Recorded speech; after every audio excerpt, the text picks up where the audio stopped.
human destiny, and I will cause hostility between you and the woman, and between your offspring and her offspring. He will strike your head, and you will strike his heel.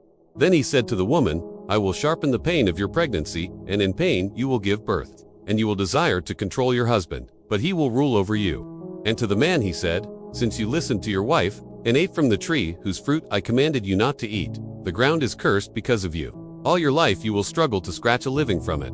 It will grow thorns and thistles for you, though you will eat of its grains.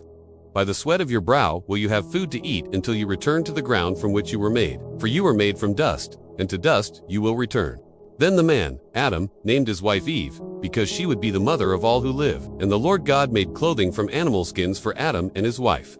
Then the Lord God said, Look, the human beings have become like us, knowing both good and evil. What if they reach out, take fruit from the tree of life, and eat it? Then they will live forever. So the Lord God banished them from the Garden of Eden, and he sent Adam out to cultivate the ground from which he had been made.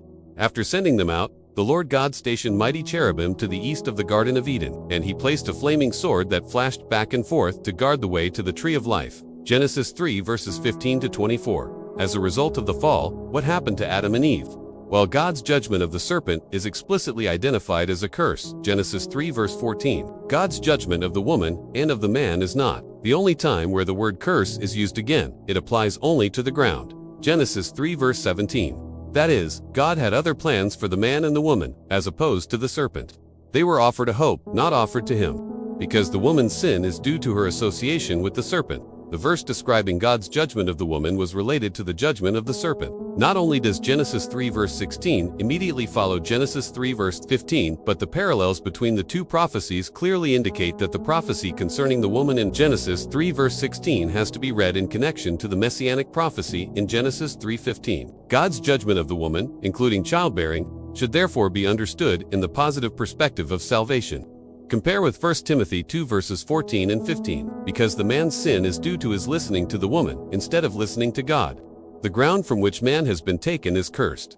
Genesis 3 verse 17. As a result, man will have to work hard. Genesis 3 verses 17 to 19. And he will then return to the ground where he comes from. Genesis 3 verse 19. Something that never should have happened, and that was never part of God's original plan. It is significant that against this hopeless prospect of death, Adam turns. Then, to the woman, where he sees the hope of life through her giving birth. Genesis 3 verse 20. That is, even amid the sentence of death, he sees the hope of life.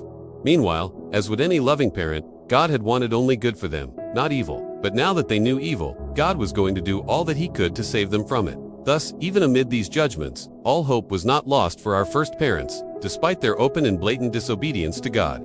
Even though they, living truly in paradise, had absolutely no reason to doubt God, to doubt God's words, or to doubt his love to them. Though we tend to think of knowledge in and of itself as good, why is that not always the case? What are some things that we are better off not knowing?